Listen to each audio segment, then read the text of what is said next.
నమస్తే welcome to our channel నేను సిరి పెద్దిరెడ్డి రామచంద్రారెడ్డి గారు హిందూపూర్లో అంటే వైసీపీలోకి తెలుగుదేశం పార్టీ నాయకుల్ని లాగడానికి చూస్తే కానీ రివర్స్లో తనకే షాక్ ఇస్తున్నారు. ఇంతకీ అక్కడ పరిస్థితులు ఏమైనా ఏంటి అని చర్చించడానికి మనతో పాటు ఉన్నారు ప్రముఖ సీనియర్ జర్నలిస్ట్ దుర్గా కుమార్ గారు. నమస్కారం సార్. నమస్కారం అమ్మా, మన వీక్షకులు కూడా నమస్కారం సార్. ఇక్కడ ఏంటంటే మనం చూస్తున్నాం రోజు ఒక టాపిక్ అయినా మనం మాట్లాడుకుంటున్నాం. వైసీపీ నుంచి వెళ్ళి చాలామంది బయటకు వచ్చేస్తున్నారని. అయితే ఇక్కడ చూస్తున్నట్టయితే హిందూపూర్ నియోజకవర్గం నుంచి వెళ్ళి ఏంటంటే అక్కడ వెళ్ళి పెద్దిరెడ్డి గారు ఒక 6 రోజులు అక్కడ ఉండి టీడీపీ నాయకుల్ని తన వైపు అంటే వైసీపీ సైడ్ మళ్లించుకోవాలని ట్రై చేస్తున్న క్రమంలో అనూహ్యంగా ఈయనకే షాక్ ఇచ్చేసి వైసీపీ నేతలు టీడీపీలోకి చేయడం జరుగుతుందని ఆల్రెడీ కొంతమంది వెళ్ళారని కూడా మనకి సమాచారం అందుతుంది. సో ఇందులో ఎంతవరకు వాస్తవం ఉంది సార్? అసలు ఇది ఏ పార్టీ అయినా సరేనమ్మా, ఎన్నికల ముందు ముఖ్యంగా కొంతమంది సీనియర్ అంటే అగ్ర నాయకులు ఎవరైతే ఉన్నారో వాళ్ళని టార్గెట్ చేస్తారు. ఎందుకంటే వాళ్ళని కొట్టేస్తే ఇప్పుడు ఎప్పుడైనా సరే మిలిటరీలో కానీ ఏదైనా కానీ మన యుద్ధాల్లో ఎవరిని ముందు కెప్టెన్స్ని అంటే ముందు వరుసలో ఉండే నాయకుల్ని దెబ్బతీయాలని చూస్తారు. అప్పుడు మిగిలిన సైనికులు చల్లా చెదురైపోతారు. సేనాధిపతిని కొట్టాలి, అట్లా సేనాధిపతినో రాజునో లేపేశారనుకోండి సహజంగా కకావికలు అయిపోతారు. అట్లా ఈ ప్రతి పార్టీ ప్రయత్నిస్తే అవతల పార్టీలో ముందు ఇప్పుడు సపోజ్ తెలుగుదేశం ఉందనుకోండి, చంద్రబాబు నాయుడు గారు, సపోజ్ బాలయ్య, లోకేష్, అట్లాగే అచ్చెన్నాయుడు, ఇలా ముఖ్యమైన నాయకులు టాప్ లీడర్స్ ఎవరు ఉంటారో వాళ్ళ నియోజకవర్గాల్లోనే కనుక డిఫీట్ చేసేస్తే రేపు అసెంబ్లీలో కూడా మనకి పెద్ద ఇబ్బంది ఉండదు. రెండోది ఏంటంటే ఒకవేళ ముఖ్యమంత్రి అవ్వాల్సి వచ్చినా మంత్రులు అవ్వాల్సి వచ్చినా పెద్దలు లేకుండా ఉంటుంది అనేది. ఒకవేళ పార్టీ గెలిచినా కూడా వీళ్ళని టార్గెట్ చేసేస్తే ముఖ్యులు ఉండరని అది ఎవరైనా చేసే ప్రయత్నం. అంతకుముందు కూడా ఈయన పెద్దిరెడ్డి రామచంద్రారెడ్డి గారు హిందూపూర్లో ఆ ప్రయత్నం చేశారు. అక్కడ కొంతమంది మహిళలు మా ఊరికి రోడ్డు వేయలేదు, ఎంత 2 కిలోమీటర్న్నర రోడ్డు కూడా వేయలేదు, నువ్వు వచ్చి ఇక్కడ ఏం చేస్తావు, నువ్వు రోడ్డు మాకు ప్రకటించు, మంజూరు చేస్తే తప్ప ఇక్కడి నుంచి వెళ్ళను అని ఆయన కారుకు కూడా అడ్డం పడ్డారు. ఒక మహిళా నాయకురాలు ఇంటికి భోజనానికి వెళ్తే మండల అధ్యక్షురాలు. అట్లా గతంలో కూడా జరిగింది ఇది. అయితే ఇప్పుడు ఏంటంటే ఆయన టీడీపీ వాళ్ళని ఎంతైనా ఇస్తాం మీకు రండి ముఖ్యుల్ని అంటే ప్రతి నియోజకవర్గంలోనూ లేకపోతే ప్రతి మండలంలోనూ ముఖ్య నాయకులకి బేరం, మీకు పదవి ఇస్తామనో డబ్బులు ఇస్తామనో మీరు రండి, ఎందుకంటే ముందు బాలయ్యని అక్కడ ఓడిచేసేయాలని. అయితే ఇది పెద్దగా వాళ్ళకి పార్టల్లా మేము అంటే వైఎస్ఆర్సీపీ మీదే కొంత విముక్తి ఉంది. రెండోది ఆ పార్టీ పెద్ద గెలిచే పరిస్థితి కనపట్టలేదని వాళ్ళ హిందూపూర్లో ఒక కౌన్సిలరే అవతల పార్టీలోకి వెళ్ళిపోయాడు. అతన్ని పోలీసులతో కూడా బెదిరించారు, నువ్వు వెళ్తే కనుక నీ మీద ఇట్లా కేసులు పెడతాం అట్లా కేసులు పెడతాం అని బెదిరించారు. అయినా సరే మీరు ఎన్ని కేసులు పెట్టుకున్నా సరే నాకు బాలయ్య ఉన్నాడు నా మద్దతుగాను, నేను టీడీపీలోకి వెళ్ళిపోతానని. అతని ధైర్యం ఏంటంటే మళ్ళీ రేపు తెలుగుదేశమే అధికారంలోకి వస్తున్నప్పుడు ఒకవేళ వీళ్ళు కేసు పెడితే మాత్రం ఎంత ఏదో 1 రోజు 2 రోజుల్లో జైల్లో ఉండి వస్తాను, ఆ తర్వాత కేసు తీసేస్తారు కదా. పోలీసులను పిలిపించి అడిగినా అవునండి వాళ్ళు పెట్టమంటే పెట్టాను తప్ప ఈయన చేసింది ఏం లేదని, అట్లా తీయించేసుకుందాం అనే ఉద్దేశం మీద ధైర్యం అది.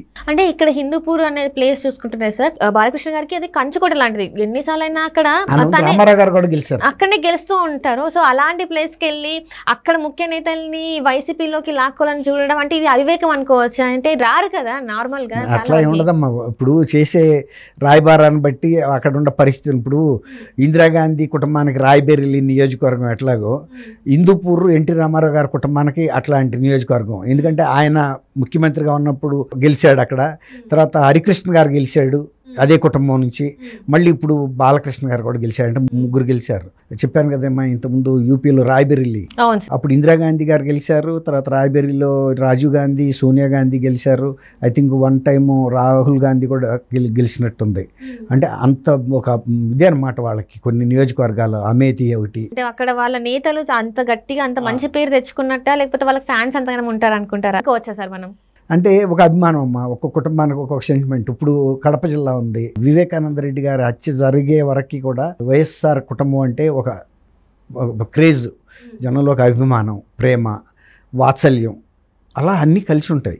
ఇప్పుడు ఆ మొన్న మర్డర్ జరిగిన తర్వాతే కొంచెం వాళ్ళ కుటుంబం అంటే కొంత ఎవర్షన్ వచ్చింది. అది కూడా సొంత కుటుంబ సభ్యులు చంపారంటే వాళ్ళు నమ్మలేకపోతున్నారు. అందులో రాయలసీమలో ఏంటంటే ఇతర ప్రాంతాలకి రాయలసీమకి తేడా ఎంత ఫ్యాక్షన్ ఉన్నా అనుకుంటారు కానీ వాళ్ళకుండంత ప్రేమలో అభిమానాలు ఎవరికి ఉండవు. అందరూ ఎందుకు రాజశేఖర రెడ్డి గారు ఉన్నప్పుడు ఆయన క్రిస్మస్ కానీ న్యూ ఇయర్ కానీ ఎంతో బాగా జరుపుకునేవాళ్ళు. Larger family, extended family members అందరూ ఎక్కడున్నా వచ్చేవాళ్ళు, ఎంతో ఆనందంగా గడుపుతారని పేరు వాళ్ళకి ఐక్యతకు మారిపోయారంటే వైఎస్ఆర్ గారి ఫ్యామిలీ. ఇప్పుడు అలాంటి ఫ్యామిలీ వాళ్ళ సొంత వైఎస్ఆర్ గారి బిడ్డల్లోనే ఇద్దరే ఉంటే ఇద్దరిలోనే పెద్ద తేడా ఉంది. తర్వాత తమ్ముడిని చంపింది ఎవడో బయట వాళ్ళు కాదు, సొంత కుటుంబ సభ్యులు అనేది ఇప్పుడు కేసులు కూడా ఫైల్ అయింది. కుట్ర చేసింది ఇదంతా. ఒక 40 కోట్ల రూపాయలు సుపారీ కూడా ఇచ్చారనేది కూడా బయటపడింది. బయట ఎవడ చేస్తారు 40 కోట్ల సుపారీ ఇచ్చారంటే అంత డబ్బు ఎవరికి ఉంటుంది, అంత కక్ష ఎవరికి ఉంటుంది. అదే తర్వాత దాన్ని బయట ఒకప్పుడు చంద్రబాబు నాయుడు గారి మీద పెట్టినప్పుడు మరి వాళ్ళ జగన్మోహన్ రెడ్డి గారే స్వయంగా చెప్పాడు. ఇవాళ పోలీసులు అనేక కేసులు ఎట్లాంటి అక్రమ మాటలు మాట్లాడితే అన్యాయమైన మాటలు కేసులు పెడుతున్నారు. ఇప్పుడు సిబిఐ మరి ఇన్వెస్టిగేట్ చేసేటప్పుడు ఇదంతా విజువల్స్ అన్ని టీవీ ఛానల్స్లో ఆర్కీవ్స్లో ఉన్నాయి. ప్లే చేసి చూసి మరి చెప్పారు కదా, మీరు ఏ రుజువులు ఆధారాలతో చెప్పారు, మీరు మాకు ఇవ్వండి ఆధారాలు, మేము ఇచ్చేస్తున్నాం. ఒకవేళ కనుక అట్లా కాకుండా కనుక మీరు అబద్ధం చెప్పుంటే ఈ కేసుని తప్పుదోవ పట్టించడానికి వేరే వాళ్ళ మీదకి చెప్పి మమ్మల్ని తప్పుదోవ పట్టించడానికి చేశారని ఆయన మీద కూడా కేసు పెట్టచ్చు.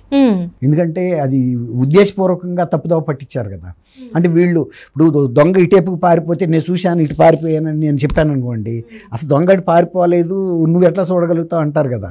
వెళ్ళి మెంబర్స్ అక్కడి నుంచి పట్టుకొస్తారు. నేను చూశాను ఇక్కడ వాదిస్తున్నా యువతల పోలీసులతో. అప్పుడు పోలీసులు ఏమనుకుంటారు, వీడు కావాలని మనని దొంగను తప్పించడానికి వాడికి ఏదో సంబంధం ఉంది, అందుకనే ఇటు వెళ్ళాడని చెప్పాడు, ఆడు ఎటు వెళ్తాను అనుకుంటారు కదా. అట్లా ఇప్పుడు ఆయన మీద మరి ఏ చర్య తీసుకోవట్లేదు కదా. పార్టీ మెంబర్స్ని ఇట్లా బెదిరించడం ఇవన్నీ చేయటం అనేది అది కరెక్ట్ కాదు. ఒక పార్టీ పట్ల అభిమానం ఉన్నప్పుడు ఎవడు ఎటు ఇంట్రెస్ట్ ఉంటే అటు వెళ్తూ ఉంటారు. అది అట్లా మనం అంతవరకు అట్లా అర్థం చేసుకోవాలి. ఇప్పటివరకు చూసుకుంటే ఇట్లా అవ్వడం అంటే ఎవరైతే అక్కడికి వెళ్ళి వాళ్ళ పార్టీ నుంచి తెచ్చుకుందాం అనుకున్న వాళ్ళకి ఇలా షాకులు తగులుతుంటే పరిస్థితి ఏంటి సార్? అసలు నెక్స్ట్ వాళ్ళ స్టెప్ ఎలా ఉండబోతుంది సార్? అసలు ఇవి చాలాసార్లు జరుగుతాయి. ఇప్పుడు మనం టార్గెట్ చూసి కొడతా ఉంటాం వేటలో. అది ఒకసారి తగలొచ్చు, తగలపోవచ్చు, 50-50. ఒక్కోసారి ఆ బుల్లెట్ వెనక్కి వచ్చి కాల్చిన వాళ్ళు చనిపోయిన సంఘటనలు కూడా పోలీస్ అధికారులకు కూడా జరిగింది. క్లీన్ చేస్తుంటే మిస్ఫైర్ అవుతాయి, ఒకసారి బ్యాక్ ఫైర్ కూడా అవుతాయి. ఒక్కోసారి బుల్లెట్లు వెనక్కి వచ్చి ఫైర్ చేస్తున్న వాళ్ళు కూడా చనిపోతారు. అట్లాగే ఈ ప్రయత్నంలో కూడా ఇప్పుడు అటు నుంచి తీసుకురావాలని ప్రయత్నిస్తుంటే పార్టీ పరిస్థితి బాగోలేనప్పుడు మరి జనరల్గా వాళ్ళు ఇటు ఎందుకు వస్తారు? ఇటాళ్లే ఇంకా సేఫ్. ఇప్పుడు వాడ ఇది మునుగుతుంది, అదేమో సెయిల్ అవుతుందనే నమ్మకం ఉంది, అది గట్టిగా కనపడుతుంది. ఇది ఒక చెక్క ఊడిపోయింది, నీళ్ళు వచ్చేస్తున్నాయి లోపలికి, ఎవడ ఆపగలడు? గబాల్ని దూకేసి అవతల పడవలోకి ఎక్కుతాడు ఎవడైనా, అంతే కదా. ఇప్పుడు పెద్దిరెడ్డి రామచంద్రారెడ్డి గారు కూడా అంతకుముందు కాంగ్రెస్లో ఉన్నాడు. ఆయన చాలా సీనియర్ లీడరు, చాలా అంటే రాజశేఖర రెడ్డి గారికి ఆల్మోస్ట్ సమకాలికుడు. ఆయనకి ఎంత అనుభవం ఉందో, వయసు ఉందో అంత అనుభవం ఉన్న వయసు ఉన్న ఆయన ప్రయత్నం అయితే చేస్తాడు. ఒక పెద్ద ఆయనగా పార్టీలో ఉన్నాడు కాబట్టి. ఒక్కో పరిస్థితిలో రామచంద్రారెడ్డి గారు మాత్రం వైఎస్ఆర్సీపీలో ఎన్నాళ్ళు ఉంటాడని ఎవరు చెప్పగలడు? ఆయన మనసు బాధ కలిగిన రోజున ఆయన కూడా వెళ్ళిపోవచ్చు. ఎవరు ఏ పార్టీకి శాశ్వతం కాదు కదా. అది ఇప్పుడు సొంత కుటుంబంలోనే గతంలో 2019లో కాళ్ళకి బలపాలు కట్టుకుని చేతిలో బైబిల్ పట్టుకుని నా బిడ్డని సీఎం చేయమని చెప్పిన విజయం గారు ఇవాళ మరి ముందు వరుసలో లేరు కదా. షర్మిల్ గారు కూడా లేరు. ఈ రాజకీయంగా ఇవన్నీ కుటుంబాల్లో మార్పులు చేర్పులు, కొన్ని అపార్థాలు, నిజాలు కూడా ఉండొచ్చు, అపార్థాలు కాదు, ఇలాంటివి జరుగుతాయి. ఇక ఇదంతా ఒక మన నిజ జీవితంలో జరిగేలాగానే అంతే.